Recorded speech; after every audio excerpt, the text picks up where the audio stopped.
make it in time. TrueHoop Friday. Woo-hoo. That means it's Fridays with Jarod. How are you, sir? How's your tooth? How's your situation? I am good. No more pain from the actual root canal situation. More soreness just from people drilling in my mouth for some time. But otherwise, I'm doing okay. You kind of brushed that thing right off. You're like, whatever. Listen, man, Willis Reed. But unlike Willis, I scored more than 2 buckets in that game yesterday. You were a little mad about that.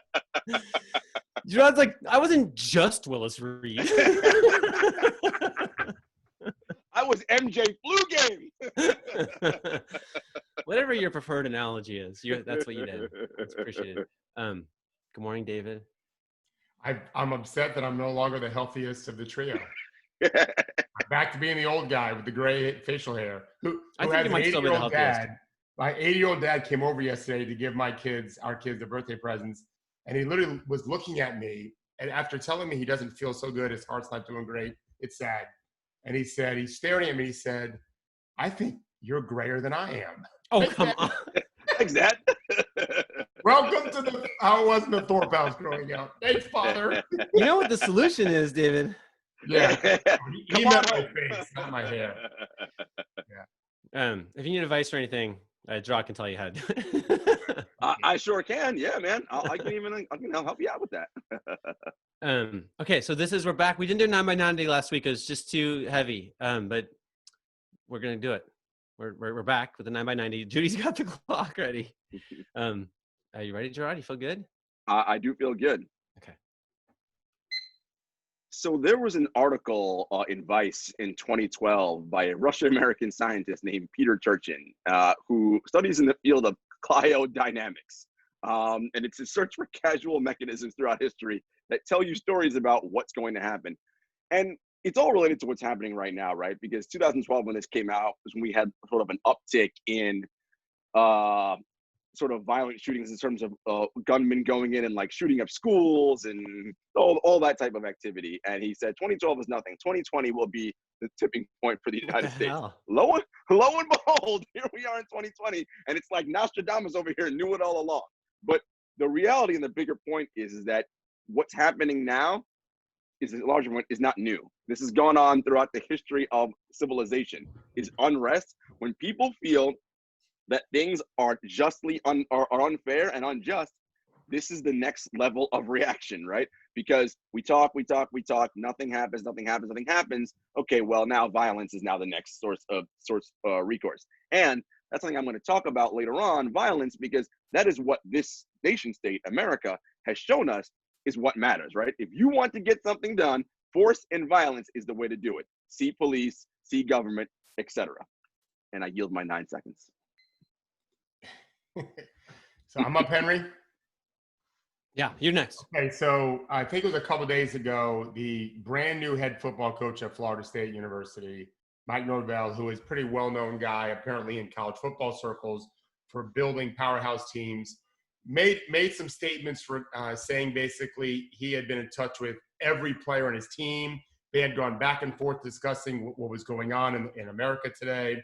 And Marvin Wilson, who I think is a top 10 rated player in the 2021 NFL draft, meaning he's really damn good at football and clearly a leader of their team, said, Coach, you didn't call me. We didn't communicate at all. And I'm not letting our guys go practice. It was a major issue. They had a meeting yesterday, apparently, and now they're all committed to doing some really good things. I'm impressed with that. It is a lesson. Quit lying. Can we just stop lying as in positions of authority to think that those underneath us aren't going to speak out? They are. Thank you, LeBron, and whomever it is that's helped our young athletes, many of them, if not most of them Black, speak out any injustice at all. It'll hold everyone else accountable.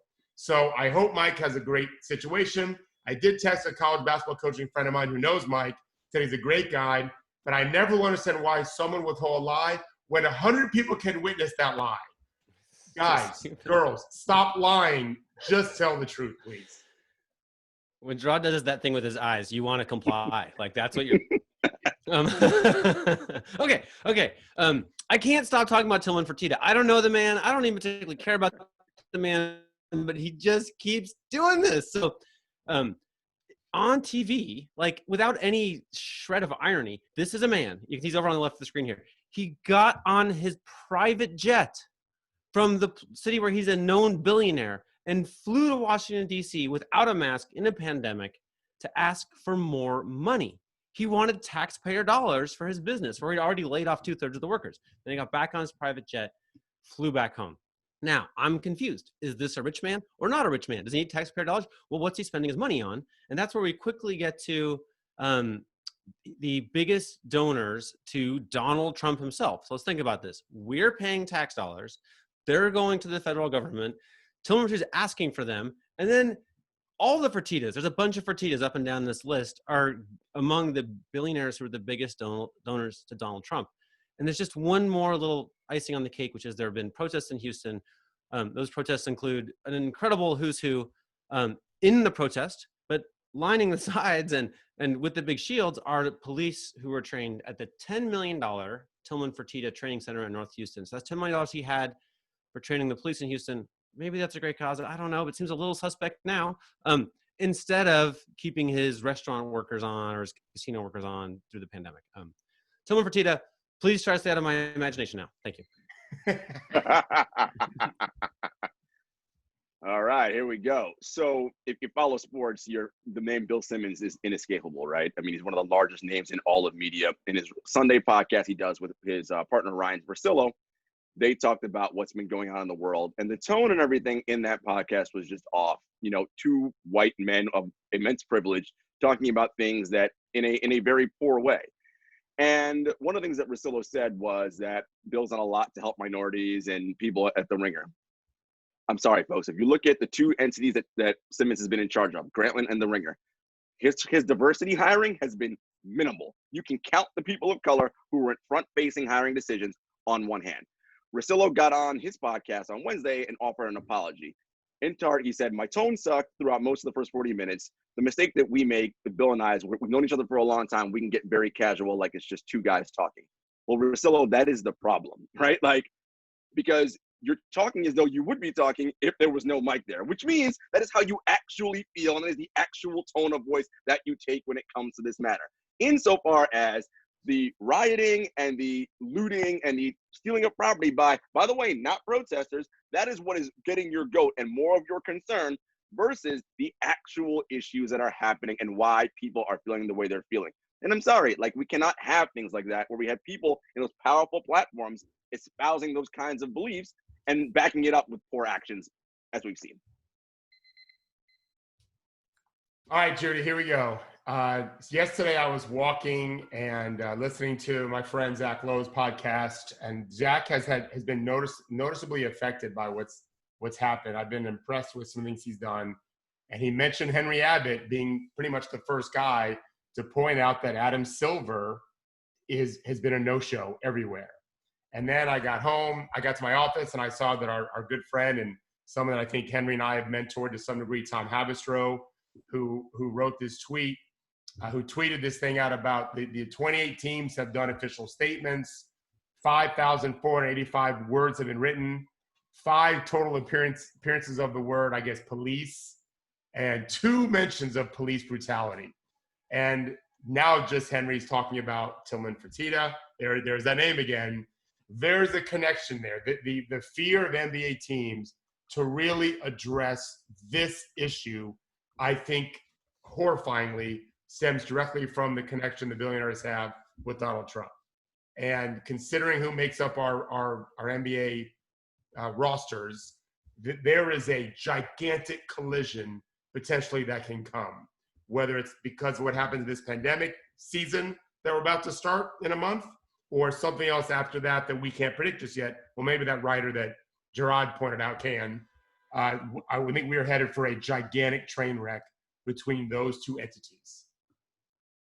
Sounds promising. All right. So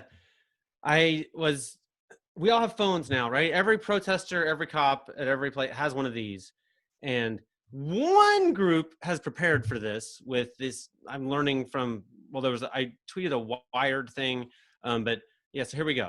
Law enforcement now has stingrays, devices that behave like fake cell phone towers, tricking all the phones in a certain area into connecting to them. This can give cops the individual mobile subscriber identity number of everyone at a protest at a given time, undermining the anonymity of entire crowds en masse. It even allows them to listen in on a call or see the content of a text message. Okay, so there are a bunch of Silicon Valley companies with famous big name investors that have adopted technology like this and other things that have been ways that authorities at this point can snoop on the crowd, right? So my question is to Silicon Valley, like, maybe this could be good technology, but can we use a little bit of this to snoop the other way, right? All these videos, I am so alarmed. Like that NYPD cop or the LAPD cop who threw up the alt-right hand signal. Like, my first thought is, I want your phone.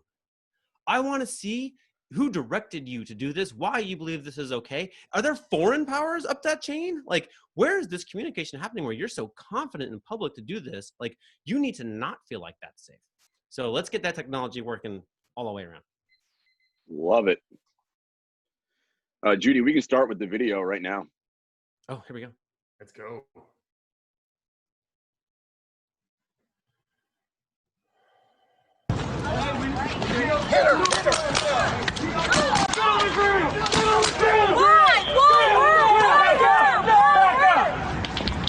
Back up! Get on the ground! Yes, sir.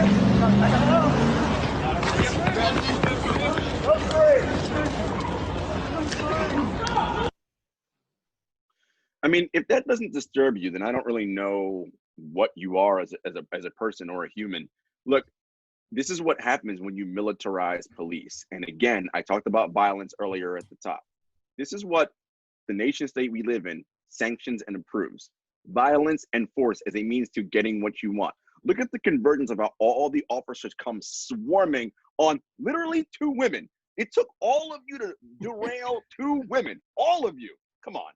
And it's disheartening because we as a society, it's in everything we do, our language, right? Everything is attributed to warfare and some kind of battle. But when you tell people in authority that it's warfare and a battle and you give them military machine weapons, what do you think is going to happen when they show up on protesters? Hey guys, how's it going? No, they're going to come and attack like it's Fallujah or something. And this is where we are.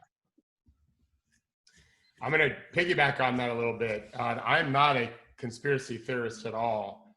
So take that for what it's worth. And I'm challenging anyone who hears these words and watches this or hears it later to help me. I happen to think that what we've seen both with Mr. Floyd's murder and this video here in Sarasota where a policeman, I think it was a policeman, put his knees on a victim's neck. I think this is intentional. I think this is payback for Kaepernick. I'm not aware of any training where you're supposed to put a victim on his back and then put your knee on his throat.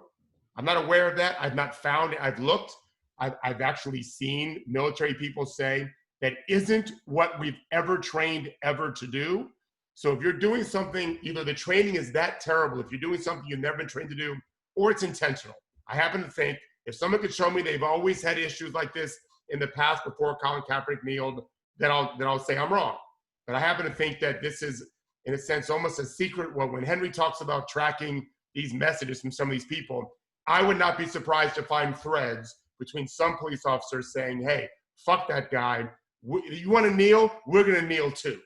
I think there is an intent that we're going to find out if there's investigations, which might take a good attorney general to call for that. But I happen to think they're doing it on purpose, at least in some cases.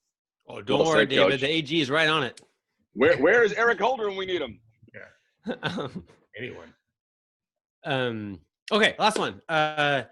I sometimes listen to the Lawfare podcast. Anyone a Lawfare podcast fan? It's like the driest, most academic thing in the world. There, Judy's in. I particularly like it because Benjamin Wittes, the founder, was who is the driest, most academic man in the world. At one point, explained how he's like a black belt, and he explained basically how he would take down Donald Trump like in a fight, which was just like ridiculous because ordinarily it's so dry. But sociologist Rashawn Ray is his most recent guest. I cannot emphasize enough how fantastic this episode was.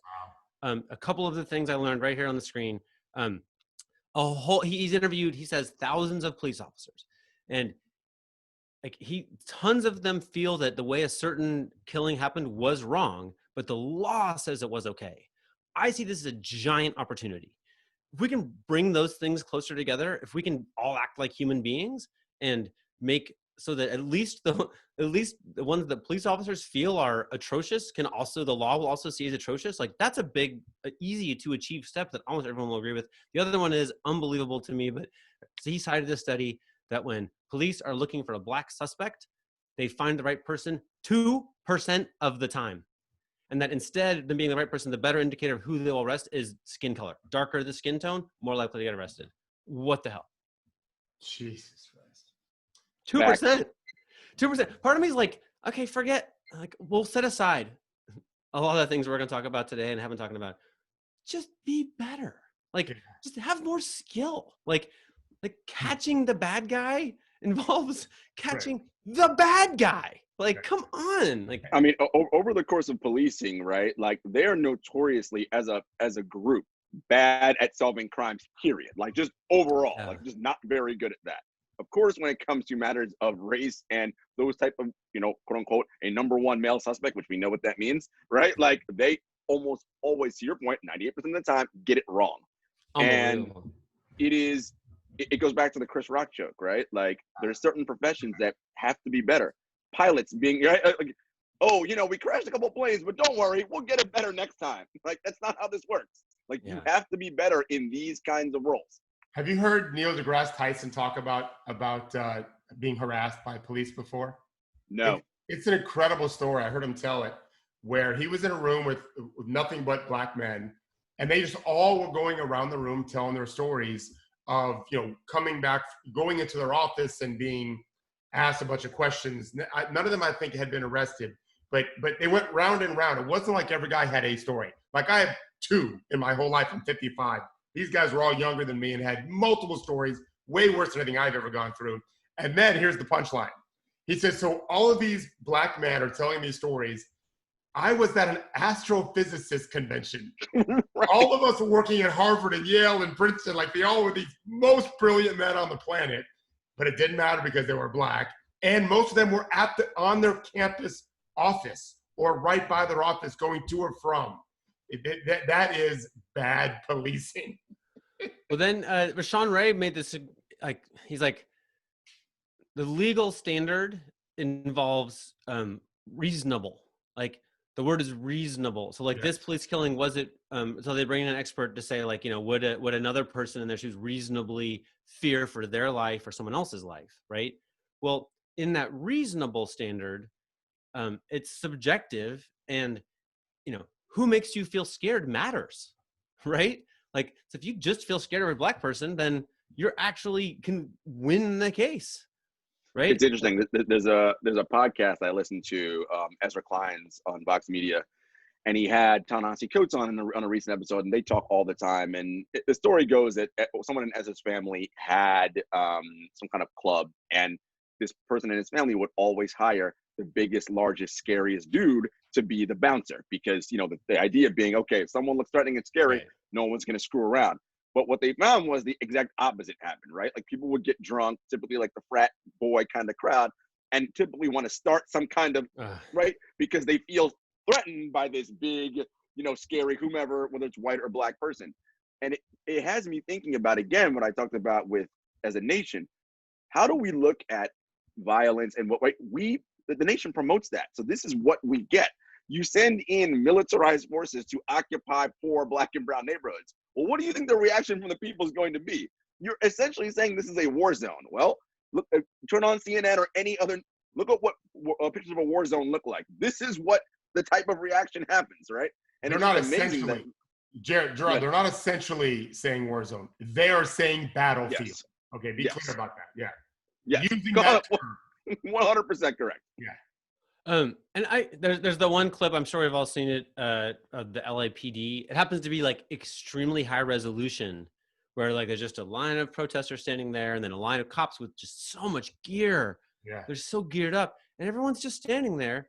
And then suddenly one cop just starts wailing on people. And I just was like, okay, like not that I particularly care about that cop's, mentality or whatever, but like, if we're going to unpack all this, we're going to have to understand, like, how do you make his brain think differently so it doesn't do that again, right? I mean, maybe the answer, well, of course the answer is to fire him or lock him up, right?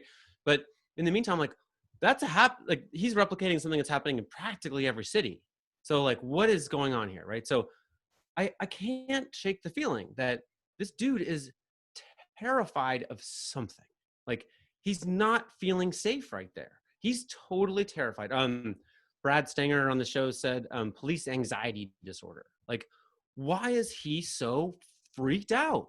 Like, what? Or we all freaked out about the guy on the bike trail in Maryland who, like, there's a little girl putting up a little sign and he grabs a little girl and rips it out, like, and then he kind of trucks the dad, it looks like so what? aggressively. For what? Why is he so scared? He's perfectly safe on a bike path. The only thing that might happen is he'll have to ride his bike past a sign he doesn't like to read.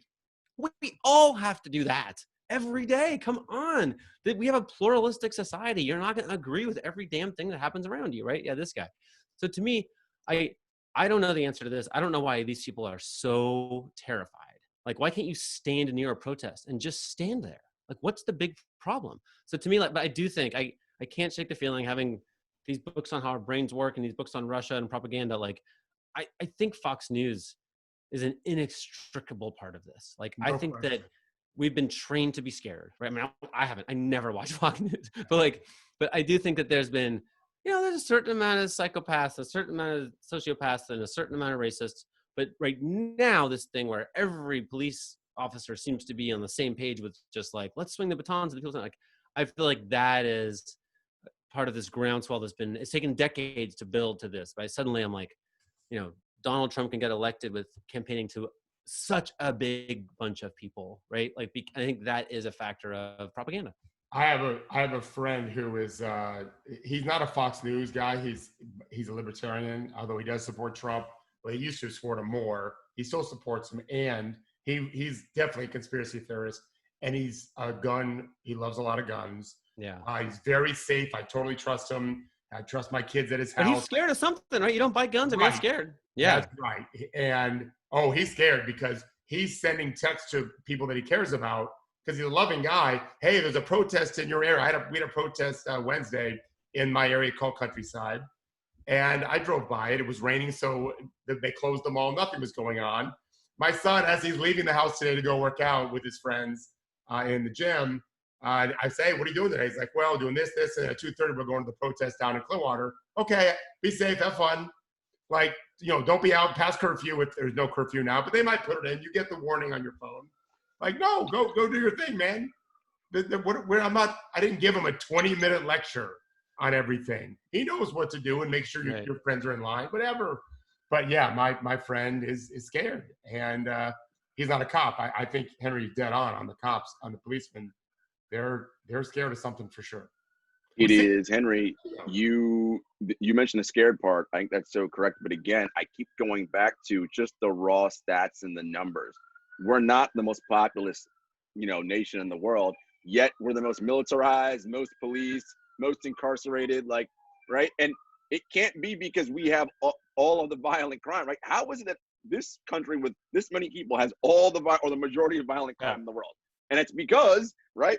That is what, again, the state tells you is we, the state, have the monopoly on violence, right? That's what that is, as you see. But then it's now causing reactions from the people who you literally occupy. This is going to be their response. You're like, all right, force is how we control you. Well, how am I going to get your attention? I must use force back in return. That's the only thing that seems to be working here.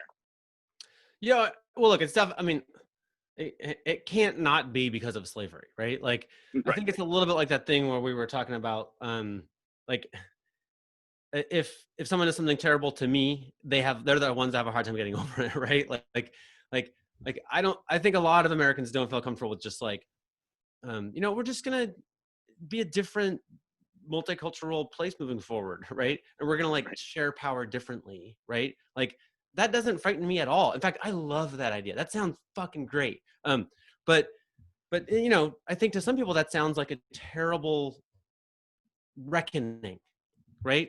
And this is what I feel like I see in the LAPD cop. I'm like, no, we must not have that, right?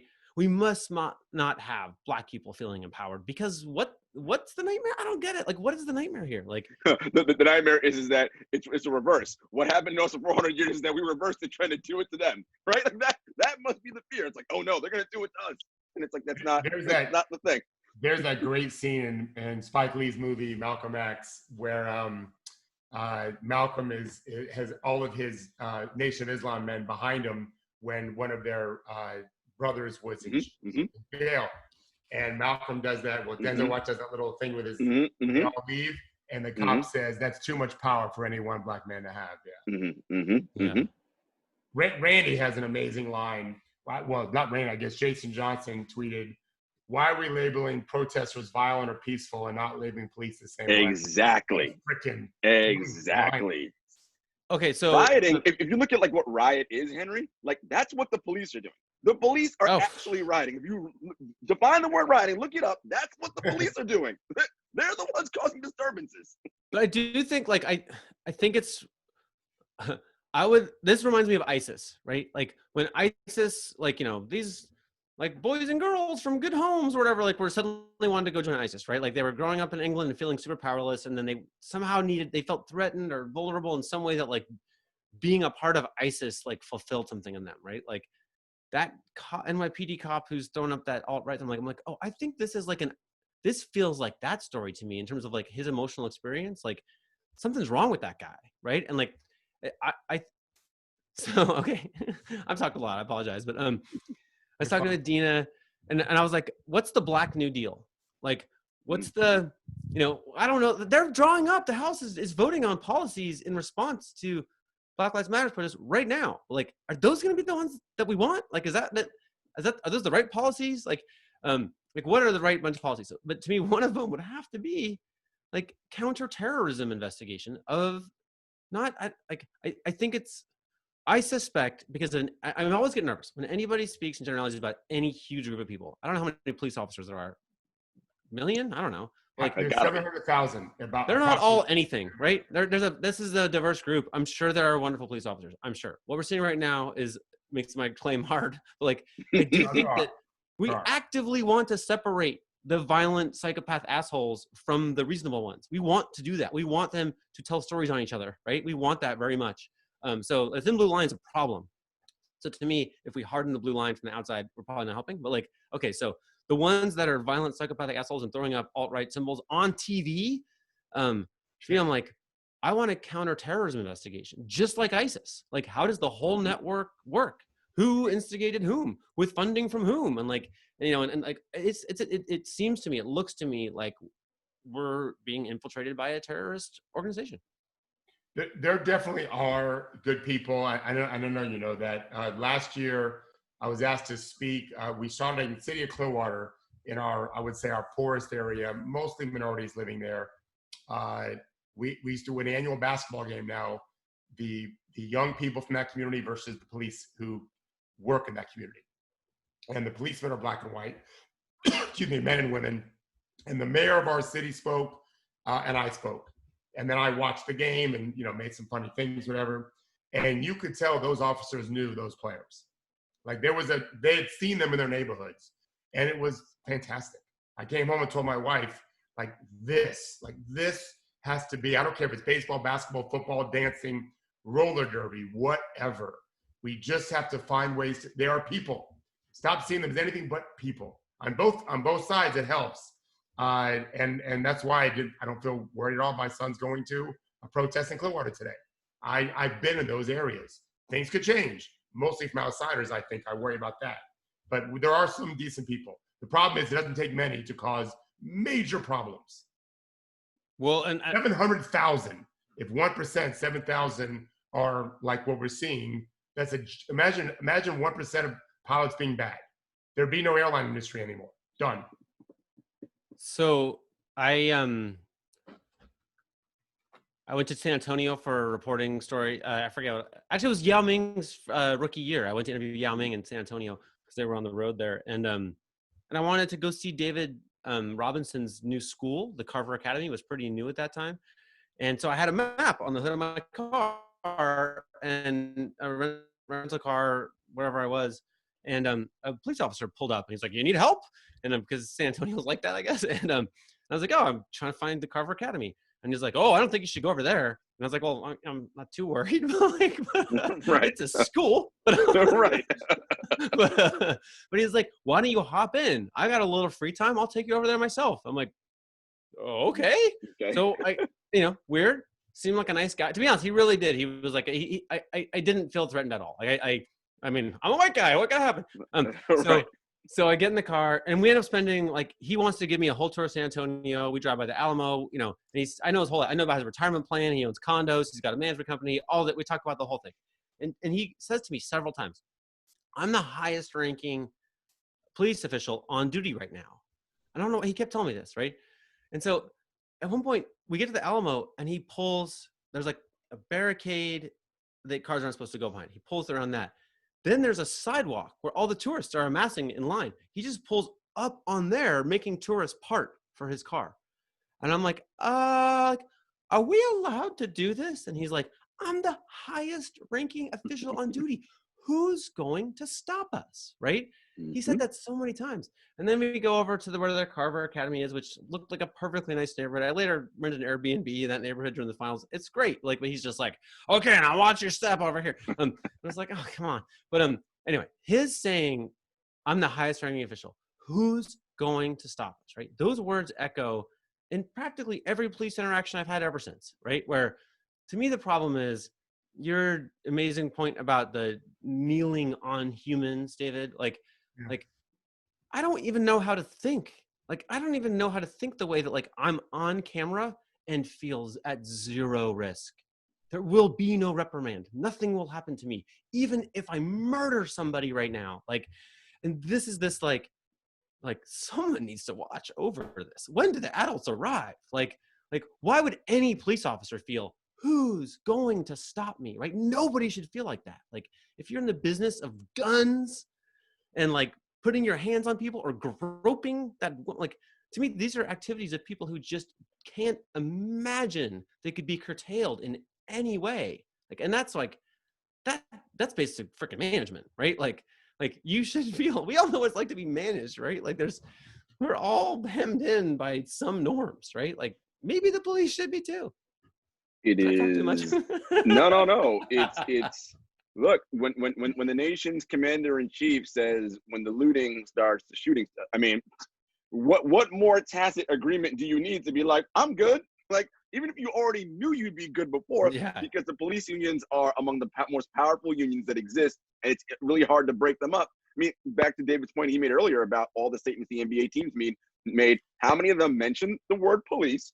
How many said, like, 2 or 3, right? And the Knicks, James won't even make a statement, right? Because he's like, "Nah, I need these NYPD on my side over here." That's where we are. There is no repercussion because nothing actually happens. But what I'm hoping is happening now is that every athletes using their platforms, everyday people using their platforms. I was at a protest yesterday in our neighborhood here, which is only a couple blocks away from Gracie Mansion, where Mayor de Blasio is. Like, I mean, look, what I'm seeing now and why I feel like things are different and times are different. I just wonder if this is this moment of reckoning that we've been talking about for years, that Peter Churchin said, "This is the boiling point. 2020 is the year."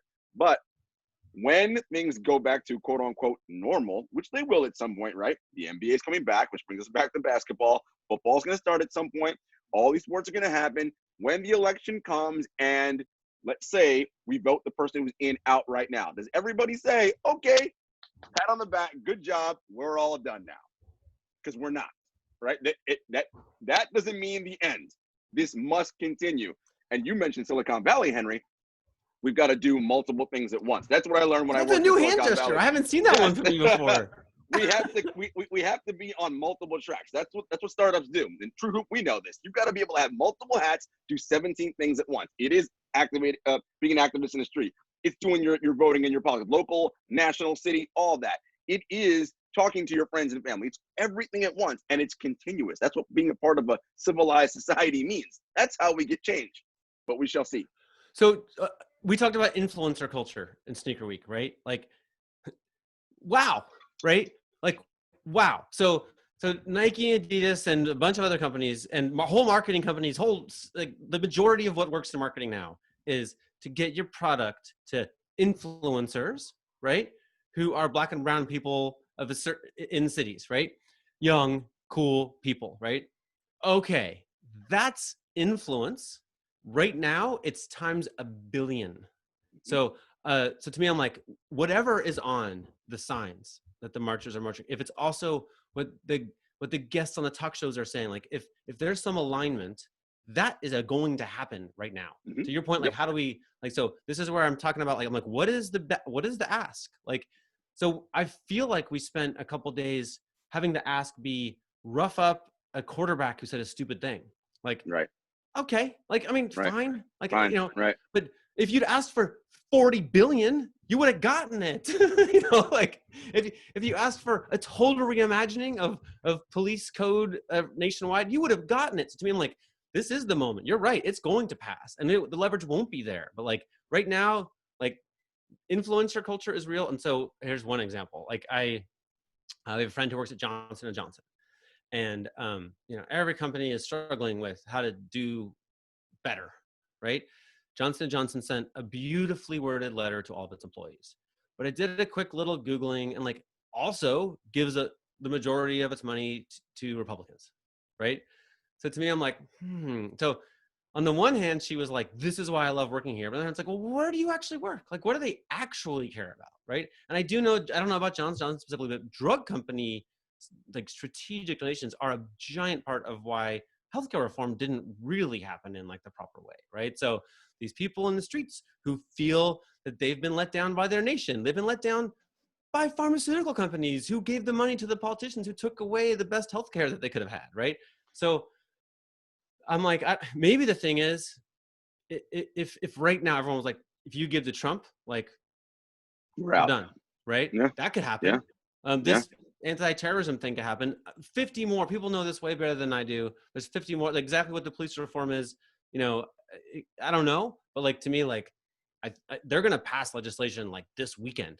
Like 100%. Make sure it's what you want. You know. And Henry, this is what we talk about all the time. We bring the economics into this. This is why the economics matter so much. My girlfriend works for MSK, and they sent out a statement, and I'm like, okay, if you notice, it does the whole flowery racial equality. It doesn't mention what the actual problem is. Why would that be? Because they require donations from billionaires in order to keep their stuff, right? They got a David Koch building. They got all these other things. Well, you probably don't want to piss off those people who write 7- and 8-figure checks, right? So therefore, you can't say these things. The money is what dictates so much of this stuff. But when we all, as the collective, realize, okay, yeah, they, the 1%, control 90% of the wealth. Okay, very true.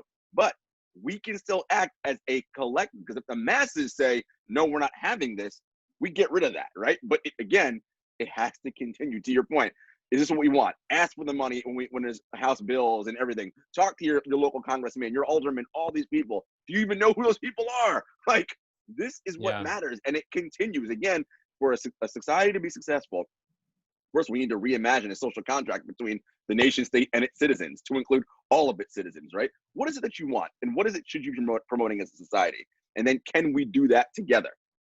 You know, I have Pollyanna hopes, but, you know. Well, actually, here's another one is like I love the phrase "no child left behind," right? Right. But that takes a huge check, right? Like, I mean, not the worst thing to ask for, right? In the movie, Ray Charles, the guy that manages him, says, if you want pennies, ask for pennies. If you want dollars, ask for dollars. And Ray Charles became the first, I think, singer to own his own masters. Like, as he matured as a musician, performer, entertainer, businessman, he realized he had all the leverage. And I always think about that. Yesterday on our little Herb, or not so little anymore, Herb on Hoops thing on Facebook, Matt Moore, who I know Henry knows, I don't know if Jarod knows him, he's been pushing to get 5-star recruits to HBCUs, historically Black colleges, right, universities. I love it. And when you were talking about sneaker companies, Henry, just now, I wrote yesterday, how about Nike or Adidas pony up big money to those facilities get their facilities first rate, get their coaching first rate, which some of them probably already are, but some aren't because there's some the money for it. And then let's start getting 5-star guys to go there. And what will that do to the apple cart? I'd love to see that. It's not quite what you're saying, but I'd love to see that. They don't always have to go to Duke and Stanford. I'm worried about here's my worry is like your police athletic league story, David. Like, I don't know if there were like criminals on the police force who were, beating up black and brown kids at that time in the police department's history, but it wouldn't be unusual, right? It's very common. The stats are outrageous. But if you have that game and then say, oh, we're good, then you're giving a pass to the crime, right? So Of course, right. like, to me, like so Nike is why LeBron can't talk about Hong Kong protesters, 100%, right? Like why the league can't. Like the shoe industry is way bigger than the basketball industry. So to me, I want players to donate the money too, by the way. I wrote that in there. I want the players involved in it. But I guess I'm nervous about anything where we're like, oh, like this is what Nike wants. Nike wants to write a reasonable size check, have some video of a gleaming facility, and everyone say, Nike's virtuous. Whereas like, I think now's our moment to get way down in there, like way down. And like, maybe this executive has to go. And maybe we need to have congressional hearings about this money that went here. And, and on and on. I think we won't need to like get into the guts of the thing way more than just, one more facility. Now it's exposed. The body's exposed. Yeah. Now you can get in there. Right. Henry, I'm not doing that surgery this, now. When the hell are we doing it? Talking about dismantling capitalism, Henry. Look out. or at least hewing it to David's standard, which is it's hard to be perfect, but it's not hard to be decent, right? Like I agree. It needs to have regulations on it, and it has none, right? Like regulate capitalism. It's unregulated at this point, which is why so many reasons why we are where we are. Something enforced, right? Like something. Something enforced. What did you guys to bring it to sports? What did you think about the coverage around the NBA coming back? It's sports. What sports? What are you talking about? I mean, it's there are a lot of people at ESPN who I love and who are great, but they're talking about it in one way, and then you have other people talking about it in a different way. They said daily testing is going to be a thing. They've got that. That's what Shams just reported recently. But I don't know, guys. This, to me, I see it as a threefold thing. One, COVID's still real. Two, okay, you got this sequestered position. Are LeBron, Chris Paul, and everybody, to your point yesterday, David, are they going to continue to use that platform to, okay, now that the world's eyes and stages are on us, as they usually are, let's continue our voices to be heard. And LeBron seems like he always does, but he seems, particularly in this moment now, even more so not pleased with what's happening. So I hope that continues while they're playing on their off days, whatever. And then three, because this is what we do, is this like how when government uses like 9/11 or different things to create all these restrictions on freedoms that we willingly give up because we're like, we don't want to get bombed by terrorists, does this now literally stop media access, right? Like, and only limit it to our partners get whatever, everybody else, you're going to aggregate whatever they have because you're not allowed in locker rooms, not right? I want, those are three different areas, but I wonder where we go with that. As a little touchstone, let me read you. So what's happening, we're in leak phase, right? So the NBA has a plan. They've shared it with a short list of people. And then a couple of things have made it to a few hand-selected reporters. Like, are they the kind of assholey ones like me who've sent like demanding 20-point questions based on all this science that's going to be hard to answer? Like, I didn't get the response. That was weird. Still waiting on that. But the ones who don't question anything, okay, so I'm going to quote, Shams is great, but like, he has a different job. I don't begrudge him not doing the job I'm trying to do, but like somebody should check up the science on it. But that article that Judy just showed has this, the NBA plans to have daily uniform coronavirus testing for everyone who's within the bubble. ESPN's Ramon Shelby reports, epidemiologists have said this is what the NBA needs to do in order to ensure the safest situation possible for everyone involved. Like, okay, so science check. It's the safest. Like, I just feel like bullshit. Like, bullshit. Like, the safest situation is not playing. If you're just going to play, okay, then we know this. We know the decision tree, right? Like, outside safer, mass is safer, leaving older coaches home is safer, and on, right? Like this will be somewhere on the safety versus dollars measure. And it's a place, right? And like the indications are it's the money thing, but this is just like the Attorney General saying that there's no evidence of collusion before the Mueller report comes out, right? Like it washes over us what the story is when it's new, right? So like the first case is, no, Henry, they did science. Shut up, calm down. It's like, they know exactly what they're doing here, right? Or let me read you another little thing. So from Ramona's story, but the NBA has benefited from strong, long-standing relationships between Paul Iger, NBA Commissioner Adam Silver, and NBA Executive Michelle Roberts. In the recent interviews with ESPN, they're available to some people. Each of them noted how that trust and rapport helped push the process forward up hills where it could have gotten stuck. It's just sort of coincidental, Iger said. I've got this relationship with Chris. I had this relationship with Adam, and I happen to have run the Walt Disney Company for a while. So it all kind of comes together in trying to figure out how we get the NBA back. This is a quote to Ramona Shelburne, who also works for the Disney Company. So to me, I'm like, let's pretend that we hypothetically talked about Vince Carter's mom. Let's pretend Vince Carter's mom, and I'm worried that he's going to die in there. Like, this is the cozy meeting I have to break up.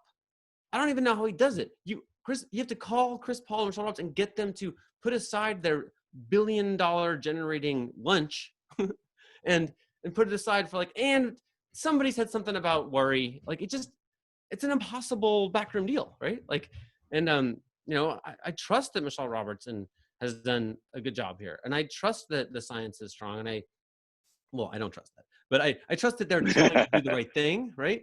But come on, this is why is this behind closed doors, and why are we only hearing about it through the tiniest peaks to the most friendly reporters? It smells bad.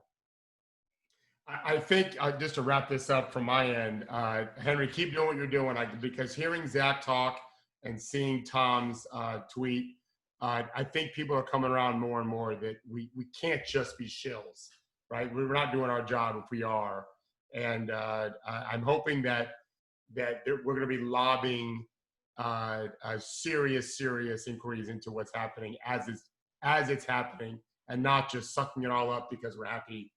I know you'll be doing the right thing. I just think I'm not sure you'll have an army with you, but I think you'll have people with you who are thinking. 7 stragglers, so we're good people. Right. I think keep doing what you're doing, brother. Keep doing it. No, thanks, man. I was literally thinking about our weird breakfast at the Abbott house. Breakfast this morning was people who watch the show know Dana Smith, right? We love Dana, and she's referenced several times science washing, right? You guys know this term? No. Science washing is a common media thing, and people like Dana who really understand science can explain it better. But basically, you use sciencey terms and reference scientists and saying so that it seems like this is a scientific decision, when really it's just it's science washing. Really, you just did what you wanted to do and said some scientific things, right? So at breakfast, I'm like, am I a total jerk if I send just Google some articles on science washing and send it to all my reporter friends who will be asking questions to Adam Silver in the future, right? I don't know what you guys think. I think you should have said this off air. It's okay. I'm kidding. If it gets done this way, I'm fine with that too. Whatever. It is, Henry, again, just to put a bow on it, I mean, you're dead on, right? We do have a responsibility to ask the questions that we want to have answered and be like, hey, are we thinking about these things? And also recognizing, look, and I've said this from the beginning, I'm not under any illusions. The machine that is capitalism is massive and must keep moving. It cannot stop. It is it is the largest thing you can possibly imagine. And I get it, because when I talked to Michelle Roberts, early in the beginning, when we just first shut the league down, she said to me, got any ideas on how to keep my season, or to save my season, let me know. So that's always in their mind, because they're like, no season means no money, which means all these domino effects down the road. So get that. The question we have to always ask ourselves is, okay, how do we value though, right? At what point, what is because again, no zero risk, but what is the point where we're like, okay, we're willing to take this risk for X amount? And looks like some decisions have been made already. Some of us are willing. I don't know, as you mentioned last week, Henry, are Adam Silver's, family members coming down to the bubble? Are you cool with that? Or, I mean, probably not, but, I think he's due to have a baby this month, or maybe he did already. So no chance, right? No chance. But tell him Fertitta, whatever. that. Don't tell us, but make that your password. It's just because it'll make you smile every time. The website you least like to go to, make that the one that doesn't matter so much, just so you can smile for the rest of your life. We got to get him as a guest, Henry. I know. That's gonna happen. He when he is a guest on shows, he talks about how to be so successful. Oh, so What? I mean, so You why get the does he handouts need or not, tax dollars bro? then? If he's so successful, why does he need tax dollars? I'm very confused. Yeah, I want to move on from Tillman, but I just can't. I can't.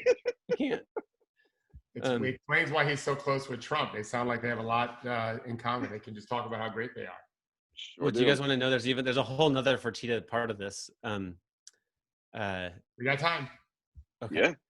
So the Fertitta family is very wealthy, because the Fertitta dad, whose name I think was Frank,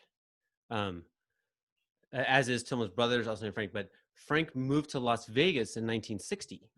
Oh. And Las Vegas in 1960. Yeah. He made all the money. That's a wise And guy.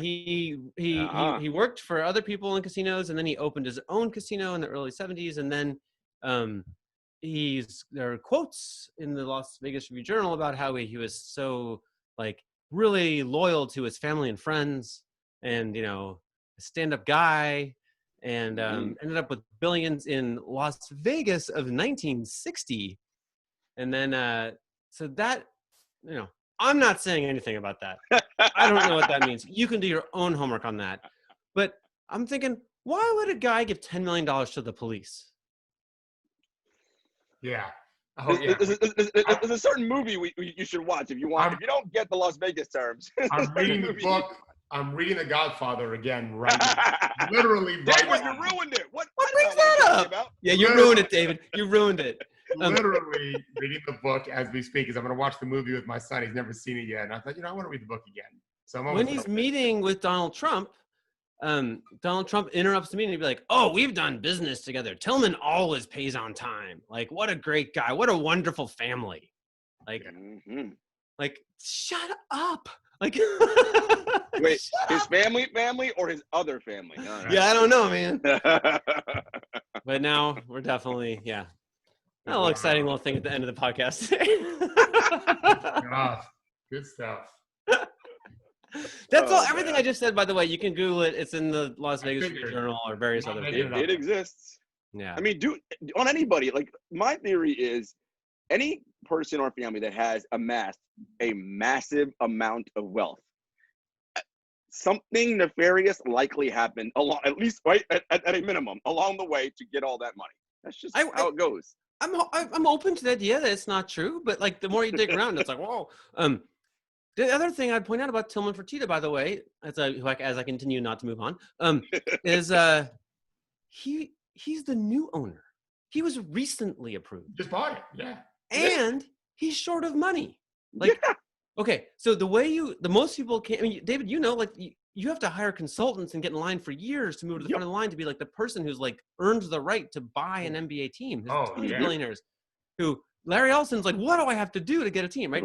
Somehow Tillman, without money, right, and with the terrible PR position, right, somehow this guy made it to the front of the line. What? In the Adam Silver years? Like, read The Godfather, people. look up the word cartoon. You know what that is? Cartoon. It's a horse. Yes. I don't know what to say now. Someone else talk. Yeah, we're done. No, that is a perfect way to wrap it. I don't know anything about what you people are talking about. Neither do I.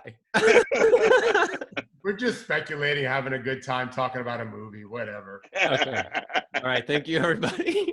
I'm going to sign off now. Take care, guys. Have a good weekend.